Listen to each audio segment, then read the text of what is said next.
jamais posé ces questions et j'avais l'impression que lorsqu'il me parlait, pour lui, c'était une évidence. Genre, il m'a toujours aimé, j'étais la femme de sa vie, coup de foudre, demain on se marie, enfant, maison, chien, tout chiquanchi, quoi. Non, mais voyez lire. Finalement, j'arrive dans la chambre et là, bam.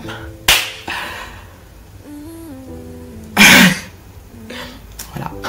J'aurais quand même bien aimé être au courant que j'étais maîtresse, parce que bon, bah, peut-être que j'aurais accepté ce rôle, mais demande-moi mon avis en fait. Ne m'impose pas ce rôle. Ah. Bienvenue sur ma chaîne YouTube. Pour ceux qui me connaissent, c'est Popo. Pour ceux qui ne me connaissent pas, c'est Popo. Bienvenue. Asseyez-vous, faites comme chez vous, ça va bien se passer. La plupart de mes vidéos, c'est souvent des vidéos humoristiques, des vidéos drôles. Et ça fait pas mal de temps, même beaucoup de temps, que je n'ai rien publié. Pardon. Que je n'ai rien mis à jour. Et j'avais besoin de temps, d'un peu de recul, savoir un peu ce que je... Oh, mais c'est pas bien, bref. Bah, vraiment, essayer de réfléchir à ce que je veux, à comment est-ce que je veux orienter cette chaîne, qu'est-ce que je veux en plus. Et voilà, aujourd'hui, j'ai décidé de m'ouvrir un peu plus et de me mettre à nu avec vous. Alors, est-ce que vous êtes prêts? 1, 2, 3. Wouh! Bande, regardez-moi. Vous êtes vraiment, vous avez vraiment les idées mal placées, hein? Comment ça? Une grande femme comme moi me déshabiller comme ça en public? Jamais. Non. Trêve de plaisanterie. Je vais vous parler d'une histoire qui m'a marquée, qui m'a construit, qui a été très importante pour moi, d'une relation qui a fait que celle que je suis aujourd'hui, qui m'a fait énormément de mal, qui m'a fait énormément de bien, mais qui m'a fait très très mal, et de laquelle j'ai eu beaucoup de mal à me remettre. De manière générale, je suis une personne, je pense que j'ai eu beaucoup de déceptions, mais j'ai eu quand même pas mal de chance de pouvoir connaître l'amour, tomber amoureuse, rencontrer des personnes qui ont été bien avec moi, d'autres qui ont été un peu moins bien. Mais j'ai eu la chance de pouvoir découvrir ce sentiment. Et il y a quelque temps, j'étais avec une personne, un homme du coup. On se connaissait depuis pas mal d'années, depuis 2015 à peu près. En 2018, comme ça, on était à une soirée louange, sortait de la soirée louange, il m'a demandé mon numéro, donc spontanément je lui ai donné, parce que je le côtoyais, on se voyait, parce que moi je suis chrétienne, du coup on se voyait souvent dans l'église, ou qu'on avait des rassemblements, ou qu'on faisait des retraites, et voilà. Et là on avait une soirée de prière, de chant, de louange, vraiment comme on avait, qui était régulière. Donc, petite pub déjà pour les soirées SPES qui sont super géniales. Donc, si vous ne connaissez pas, c'est SPES. Pour les personnes qui sont chrétiennes, que vous soyez catholiques, protestants, vraiment, c'est ouvert à tout. Et même ceux qui ne sont pas chrétiens et qui ont envie de découvrir aussi des soirées louanges, je vous invite vraiment. Et c'est vraiment un très beau projet et un beau concept qui permet vraiment, comment dirais-je, à différentes communautés chrétiennes de pouvoir se retrouver et prier ensemble. Donc, vous pouvez les suivre sur les réseaux sociaux, donc sur Instagram, Facebook, et site internet, etc., etc. Mais en tout cas, je vous invite vivement à aller voir SPES. Ça s'appelle Space After Work. Voilà, allez, boum, on passe. Voilà, donc à la fin de cette soirée, il s'approche de moi, donc comme d'habitude, bonjour, ça va, nanana. À la fin de la soirée, donc moi je m'en vais. Ouais, je peux te déposer. Je dis, bah non, je vais rentrer à pied, enfin... Pourquoi tu veux me déposer? Trop bizarre, tu vois. Parce qu'en temps normal, le gars, on n'avait jamais vraiment parlé plus que ça. Bonjour, ça va, mais sans plus. Et donc là, il me demande mon numéro. Je dis ok, pourquoi pas. Donc je lui donne mon numéro et j'y vais. J'étais en BTS, donc on était en 2018. Et à ce moment-là, je passais mon BTS blanc. Je me rappelle très bien parce que j'étais super stressée, je savais pas quoi faire, j'avais peur d'échouer. Donc voilà, et à cette période-là, donc il commence à m'écrire et tout, oui, tu me plais, j'ai envie d'être avec toi. Je dis, mais qu'est-ce qu'il me raconte lui? Sorti de nulle part. Non mais toi, tu t'es réveillé 5 ans après, un matin, tu t'es dit, oh bah, finalement, bon, 5 ans après, j'ai vu. Ça, c'est mon côté ivoirien, je suis toujours un peu dans l'exagération, mais bon, t'as capté. Tu veux de moi? Ok, j'étais vraiment pas prête, il m'a dit plein de trucs et tout, donc moi j'étais un peu chamboulée, surtout que la personne dans ma tête, je la voyais tout le temps, régulièrement, mais jamais je me suis posé la question de est-ce qu'il me plaît déjà, est-ce que je suis attirée par lui, est-ce que je veux me mettre avec lui, donc Je me suis jamais posé ces questions et j'avais l'impression que lorsqu'il me parlait, pour lui, c'était une évidence. Genre, il m'a toujours aimé, j'étais la femme de sa vie, coup de foudre, demain on se marie, enfant, maison, chien, tout chiquanti, quoi. Non, mais vous voyez le lire. Bref, vous voyez un peu le tableau, quoi. Et moi, j'étais là en mode, ah, j'ai mon BTS, il faut que je révise. De quoi tu me parles? De quoi tu me parles? What the fuck? Mais super surprise, mais en même temps, chamboulée, donc je savais pas trop comment réagir. Quelques jours après, on décide de se voir. Donc on se voit et là, bah, à partir du moment où il m'a donné cette nouvelle, bah, ça commence à cogiter dans ma tête, à me dire, bah, est-ce qu'il me plaît, est-ce que je vais laisser une chance, le découvrir. Donc je me dis, bon, écoute, Popo, te prends pas la tête, va ici, va le voir et tu verras bien ce qui se passe. Donc je vais le voir et tout, on va manger au paradis du fruit, c'était très bon d'ailleurs. On mange paradis du fruit, on discute beaucoup, franchement feeling, c'est fluide. Genre, je lui parle, j'avais l'impression que c'était la première fois que je lui parlais réellement. Parce qu'avant, on se parlait, mais on se parlait sans se parler. Vous savez, les conversations banales, bonjour, ça va, tu fais quoi, le travail, les études, bref. Des trucs vraiment classiques, il n'y avait pas de profondeur ni d'après. Mais là, on a vraiment parlé et tout. Et je me dis, mais waouh. Et en même temps, je me disais, mais j'avais l'impression de l'avoir toujours connu.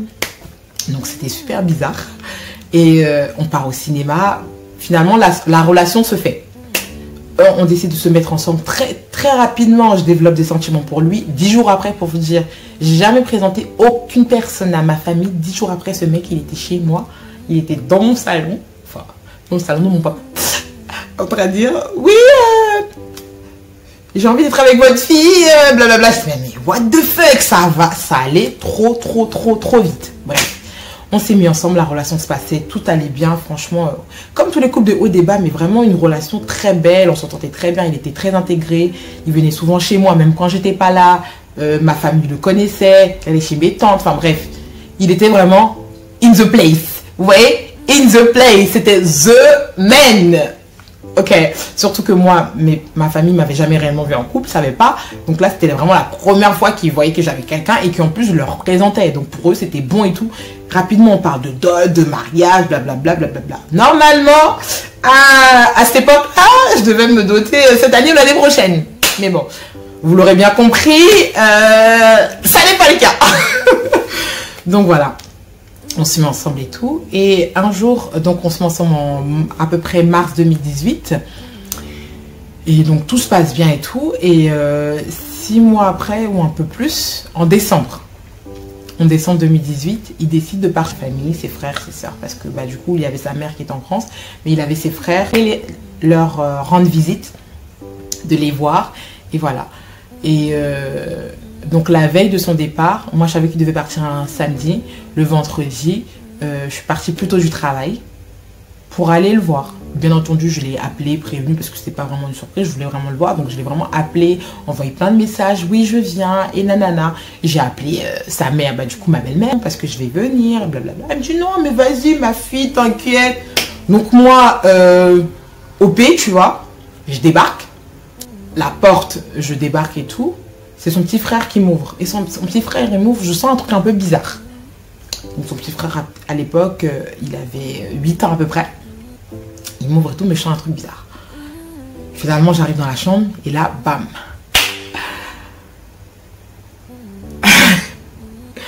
Voilà.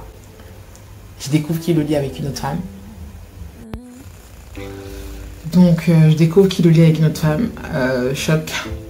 Parce que, enfin... comment c'est possible quoi. Donc là commence on va dire la descente, j'ai pas envie de dire aux enfers parce que je pense qu'il y a pire, mais le cauchemar quoi.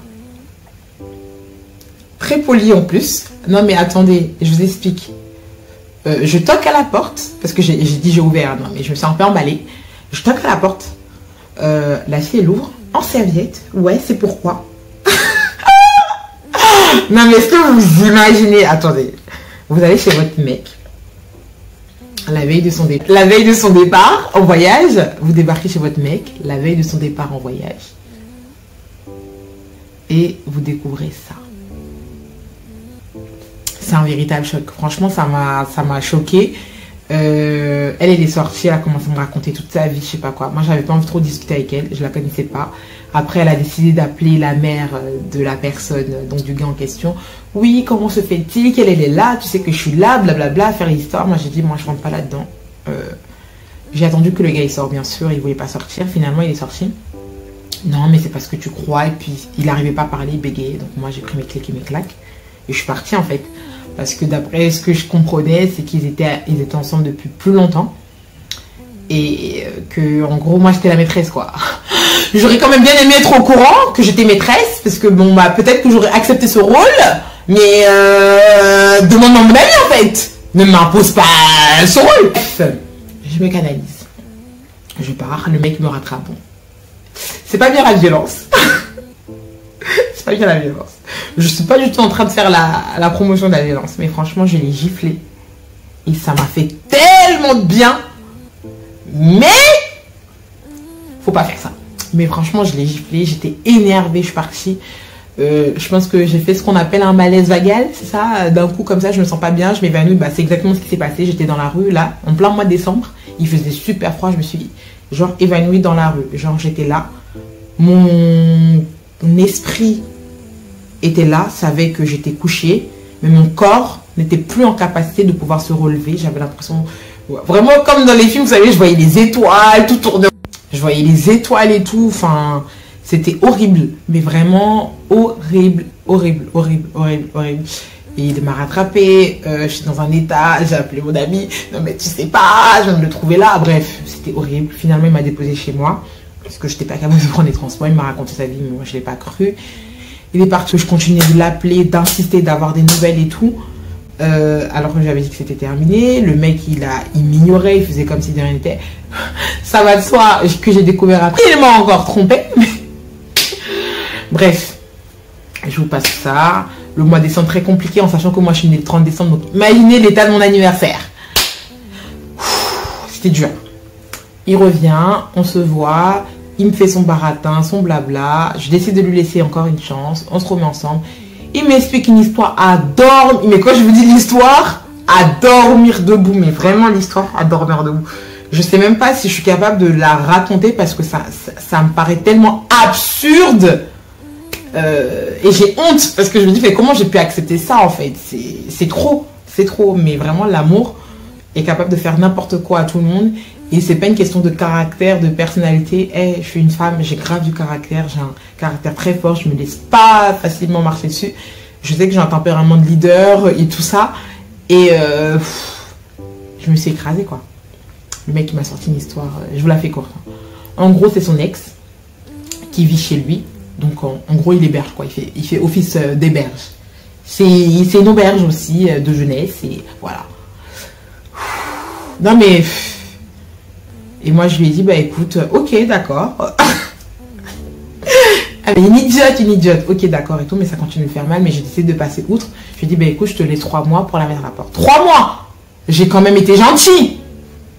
Le mec, au bout de ces 3 mois et tout, la meuf n'est toujours pas partie. La meuf, un jour, elle m'appelle, oui, je suis la copine bref, on s'en fout de son nom, et je suis sa copine, quoi. Et je comprends pas, toi t'es qui, tu veux quoi? Voilà. Bref, donc je suis sa copine et tout, je sais pas, toi t'es qui, t'as dit quoi, blablabla. Bref, la meuf elle raccroche, donc je suis dépassée. Le mec, le jour même, je le vois, je lui dis, moi je comprends pas, pourquoi elle m'appeler, qu'est-ce qu'elle veut et tout. Oh bah, je sais pas, moi je suis pas dans vos histoires. Non mais le mec se dédouane, non mais le mec se dédouane, il me dit, je suis pas dans vos histoires. Donc toi, attends, je vous remets dans le contexte. Donc là, on est à peu près au mois de mai 2019. Ça fait un peu moins de 1 an qu'on est ensemble. Ouais, ça fait un peu moins de 1 an qu'on est ensemble, mais je vous mets dans le contexte. Le mec, il est tellement fou dans sa tête qu'il me dit, mais moi je suis pas dans vos histoires. Je comprends pas. Donc toi, je te trouve au lit avec une meuf, tu me dis soi-disant c'est ton ex. Cette fille m'appelle et toi tu n'es pas dedans. Non mais genre en mode débrouille-toi, règle-le, moi je suis au-dessus de tout ça, je sais pas de quoi on parle. Non mais tempérament du gars en fait. Et moi je suis là comme une conne, je l'aimais tellement, j'ai accepté, j'ai dit c'est pas grave, j'accepte. Jusqu'à un jour, on était à la maison, le mec, le jour où je devais déménager pour arriver dans cet appartement, que j'espère qu'il est bientôt, mon appartement, il devait m'aider à faire mon déménagement. Et là, le mec pas bien et tout. Il me dit non, mais t'inquiète, viens, on va passer une bonne soirée. Après, je te raconte, j'ai dit mais hors de question. Mais hors de question. Curieuse comme je suis, en plus là, tu me fais paniquer. Il n'y a pas de déménagement en fait. Là, tu vas m'expliquer ce qui se passe. Donc, on s'est mis dans la chambre. Je lui ai supplié, demandé. Il voulait pas inciter. Oui, mais en fait, il m'a dit comme ça. Hein. Je vous la fais courte, mais il m'a dit comme ça. En gros, ouais, bah, cette fille, c'est pas mon ex. Je suis avec elle.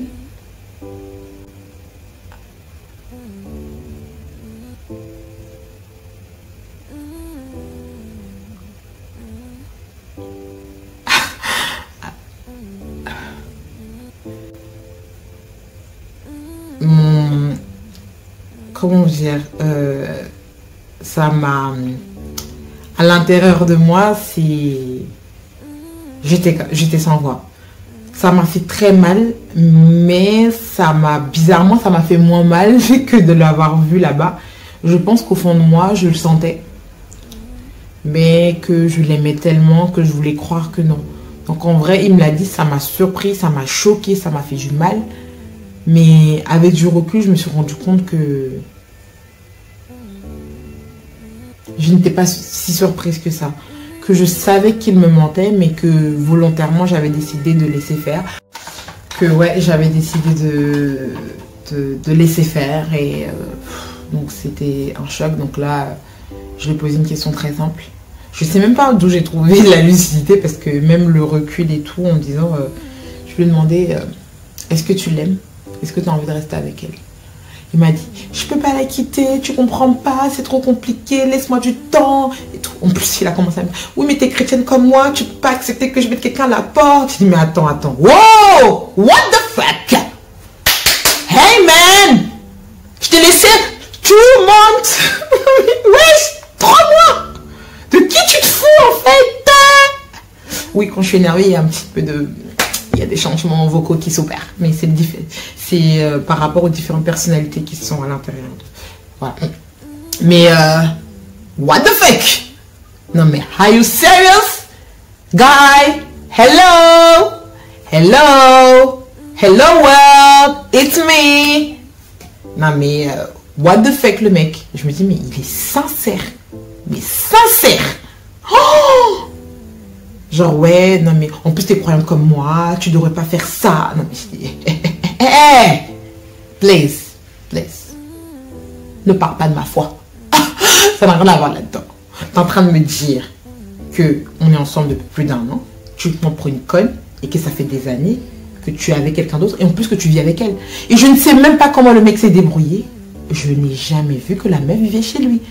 Pour vous dire, je suis une meuf tellement pisse, pas jalouse, qui ne me prend pas la tête, qui n'est pas là en train de poser les questions, qui ne fouille pas dans le téléphone, je suis tellement... En plus, on se voyait souvent chez moi, vu que chez lui, il vivait avec sa mère, et donc on n'était pas trop à l'aise, c'était pour avoir vraiment de l'intimité. Moi, j'avais mon appartement, donc il était tout le temps chez moi, en fait. Donc en vrai, en 1 an, je devais peut-être aller 3 ou 4 fois chez lui, et elle n'était jamais là. Ah, il est fort, hein. Il est très, très, très fort. Donc j'ai dit, écoute, tu sais quoi, il n'y a pas de souci. J'ai pris ses affaires, ses chaussures, j'ai jeté dehors, je l'ai pris, j'ai dit tu sors de chez moi. Je l'ai claqué la porte. Ciao.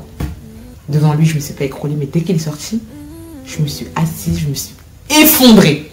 C'était horrible.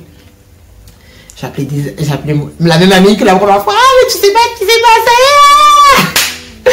Elle est venue me réconforter, on a fait la fin de mon déménagement, mon père m'a aidé. Enfin, c'était pas évident. C'était vraiment très, très difficile. Et après, ça a été 1 an de larmes, de pleurs, de je me sens pas bien. Mais j'ai tenu le coup. Pendant 1 an, il m'a couru après, j'ai refusé. Et après, il s'est passé un drame dans sa vie personnelle. Donc, par rapport à ça, j'ai décidé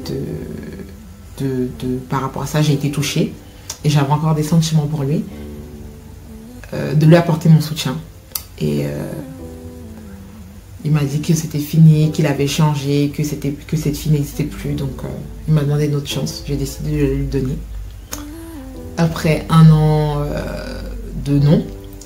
Et après que je lui ai laissé cette chance, le mec, quelques jours après, il a décidé qu'il ne m'aimait plus assez.